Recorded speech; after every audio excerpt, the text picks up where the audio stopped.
Well, it's the tail end of February now, but spring is starting to come around here. And at the end of the video, I'll take you out and show you what's actually blooming. But it's in the mid-60s today, and we're having a light sprinkle coming down. Yesterday, I went to Costco. They caught me with the begonias. There are 4 plants in here, 4 nice healthy looking plants in this pot. I thought they'd be good on the table now. I could do a fun arrangement with them. And in the summer, I can set these outside. Last year, for those of you that have been following along, I had to take out my climbing roses over my front porch, which broke my heart. I have planted scarlet honeysuckle, and its little leaves are popping out, so it's looking good, but it'll take a little while for it to grow. And I wanted to do a combination of things so I would have a series of things in successive bloom. All of these are going to need to go in my front yard because that's the only place I have sun during the summertime, and these are full sun plants. Let me show you what else I'm thinking about, inspiring me to decorate for spring. Now, I am going to be out of town for a week, and when I come back, I'll do a video showing how I have dressed the house for spring. We'll do a spring home tour, but in the meantime, let me share with you what I'm going to be using. Every spring, I pull out the Dresden candelabras. These are from Germany. They belong to my great-grandmother, and I think she actually bought them in Dresden, Germany, probably in the 1930s. And they are marked Germany, so obviously it was before the days of West Germany and East Germany. Very intricate, ornate pieces that I absolutely love, but they scream spring. And I'll use them into summer, but for fall and winter, I tend to put them away. Boy, are they beautiful. And they have these little vines. Everything is all hand done. And you can see the individual little leaves and the vines, and they actually stick up. It's very three-dimensional, and each flower is individually made. And they come up, more individually applied to the arms of the chandelier. I use dripless candles on these things because I really don't want to dig the wax off of them. And I will be using these in more formal spaces. I'll put them in my living room, maybe on the piano. I've done that in the past, and I just love them there, but they're definitely a little too formal for my family room. Now, the other thing we have are the salt and pepper shakers, which were also from Dresden and individually made. I have never seen them used as salt and pepper shakers. They've always just been ornamental. My mother had them in a cabinet, and really I don't think she ever even displayed them. I was the first one that said, those should be seen. But on the bottom side, you can see it says Germany, and the little hole in the bottom had a cork in it. You would have to replace the cork.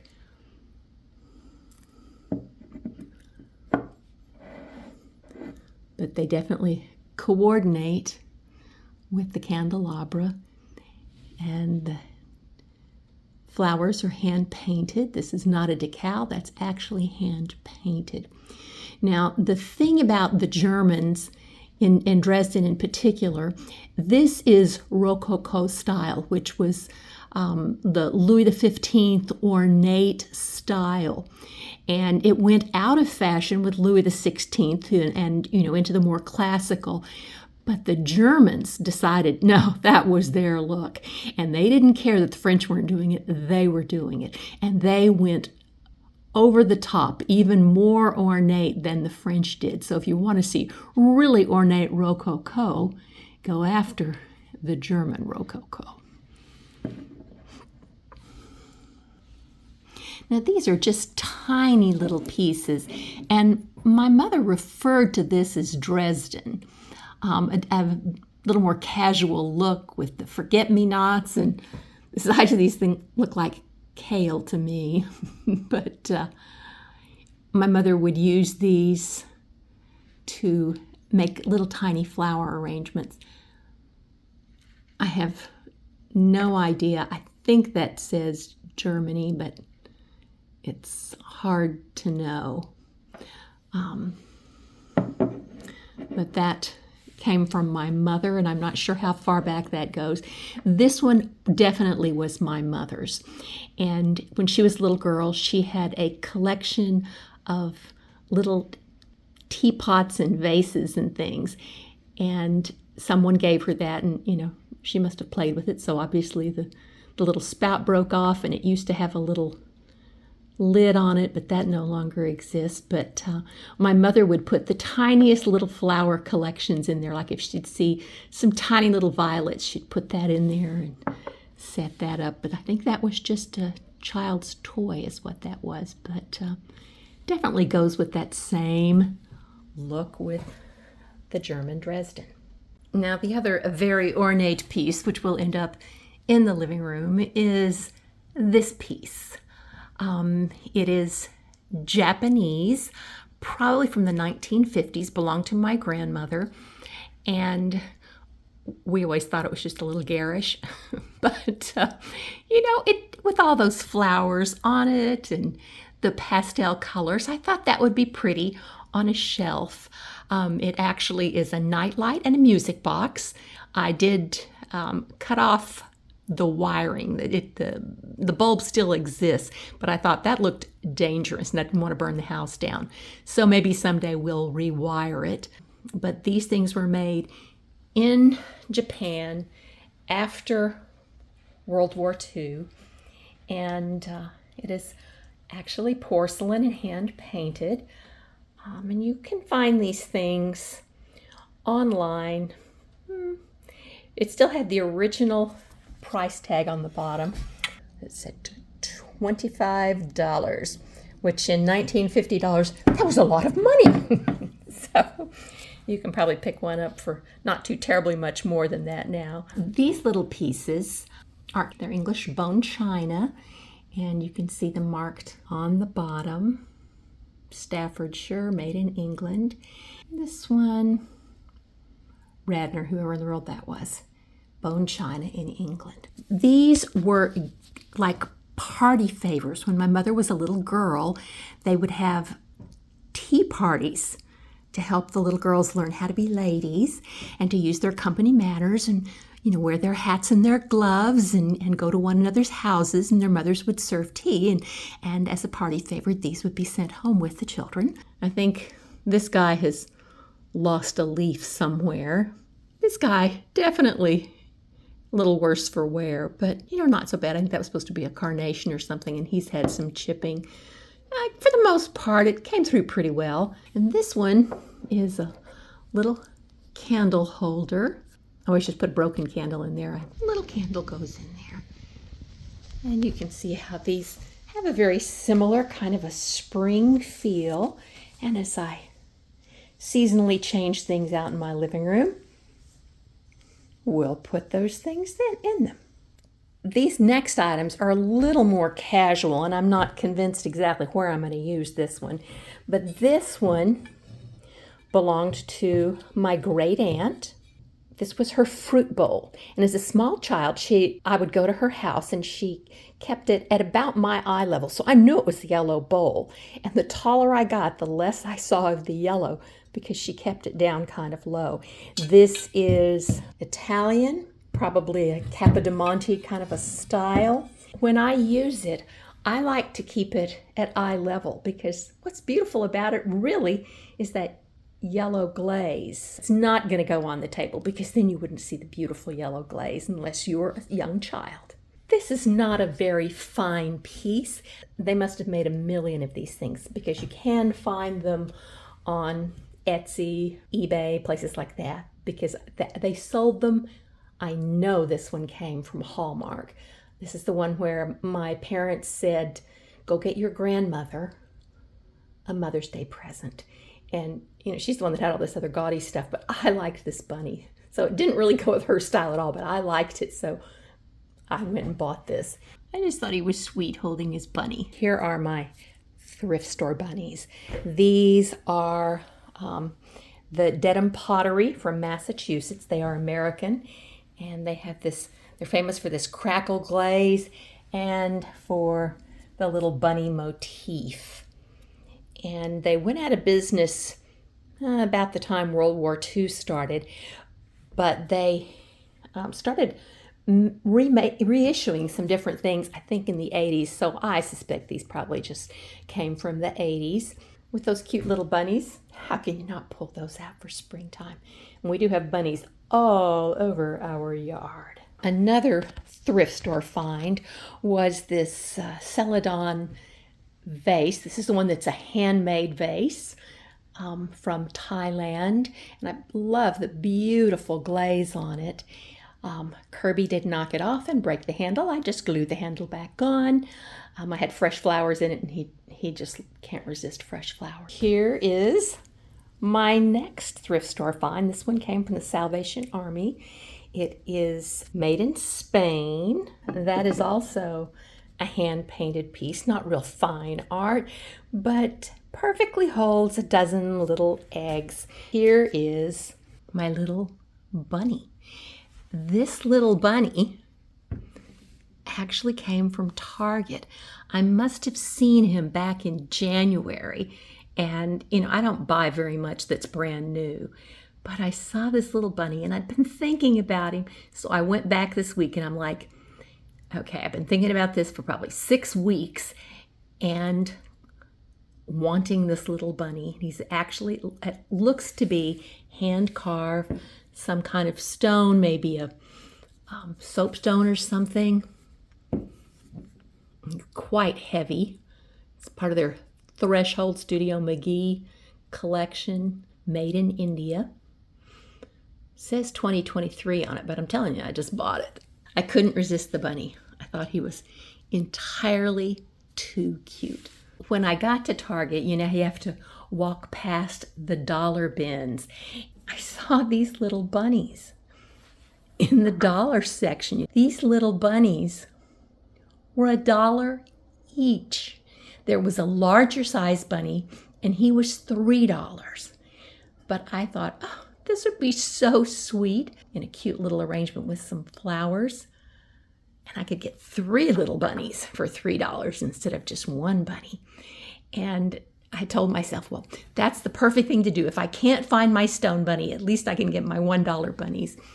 And if I get tired of them, we can put them in somebody's Easter basket. I'm actually in Grand Rapids, Michigan, and today I went to Meyer Gardens, where every year during March and April, they have the largest temporary tropical butterfly exhibition in the country. Absolutely spectacular. You must do it if you're ever in this area during that time of year. And I have dreamed of buying some butterflies, and so that was my indulgence today. This is going to be part of my spring decorating this year. So I'll take you outside and show you what's actually blooming in the yard. Well, it's 64 degrees, so it's very pleasant outside, and it's just beginning to rain. These wonderful little white flowers are the snowdrops. And we have a little yellow crocus, and a little purple crocus, and a little tiny yellow daffodil.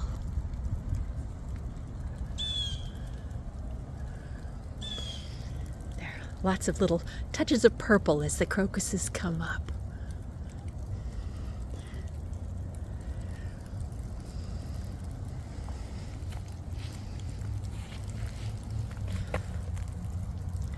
A few more crocuses here. And I've forgotten what the name of these little flowers are.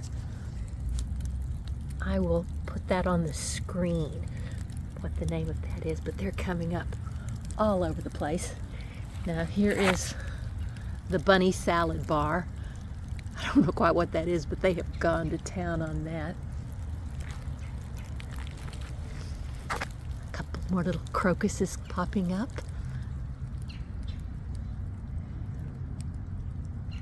You can see the daffodils are just about ready to erupt. Little crocuses everywhere.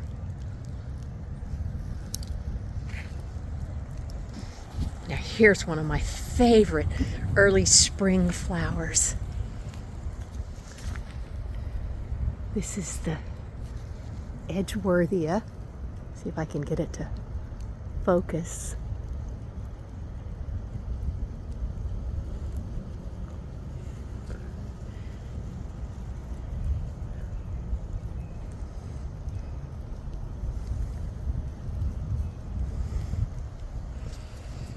And I wish I could send you the fragrance of this one.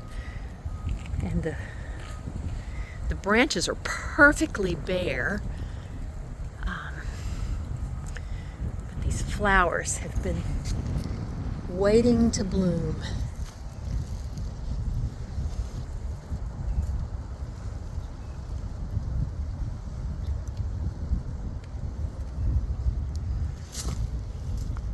Right next to the Edgeworthia is the Forsythia. And I suspect in the next few days that's going to begin to pop out because those little buds are nice and full. And once this blooms, I'm taking it down to the ground. And here is flowering quince. I noticed one of the neighbors' quince was actually blooming. Mine is just ready to. Today is February the 27th, so things are a little bit early this year. We still have lots of red berries on our Nandina.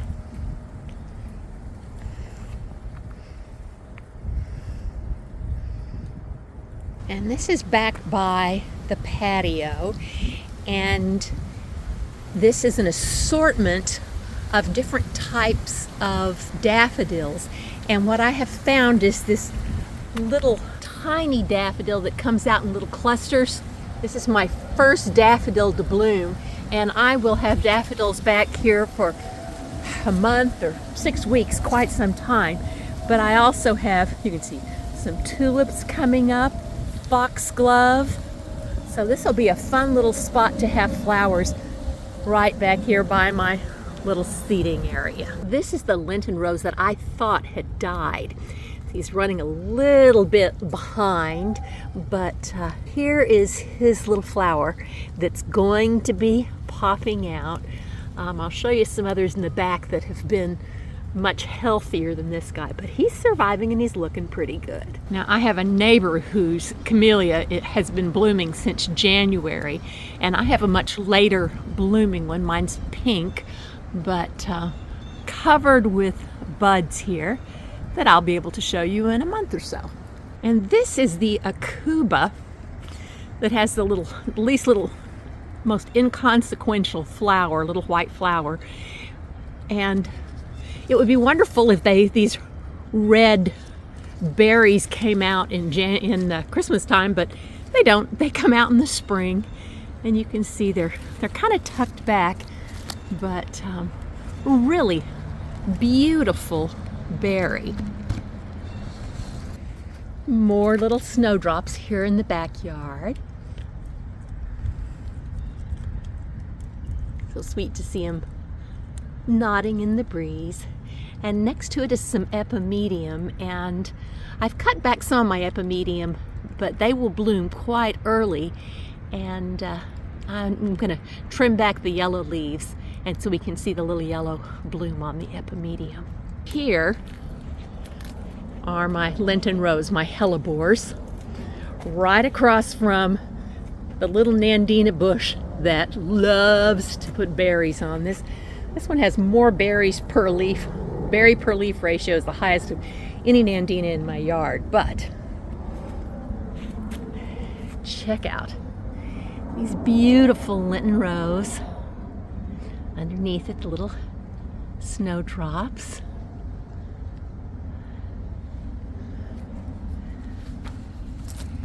And you can see how it starts out before it opens. It's this dark color. And then as it blooms, it opens up. And these do tend to kind of nod down. And as it gets older, it drops those petals, and this is, I think those might be sepals. It's something kind of different. It's kind of a different sort of a bloom. But you can see it's just covered with pink blooms, this variety. And this variety is more of a limeish color. It has some pretty pink to it, and then the lime color. Some of them are almost white. Just a beautiful plant. I love the hellebores. And these flowers and then vestiges of the flowers last all the way through spring. And this has been blooming since January back here. And I don't know that there are too many things that stay in bloom and provide you with blooms for any longer than a hellebore. I think this hellebore might have gotten trampled a little bit. But was a little bit later blooming. But it's got a really dramatic flower. Here's his little friend here.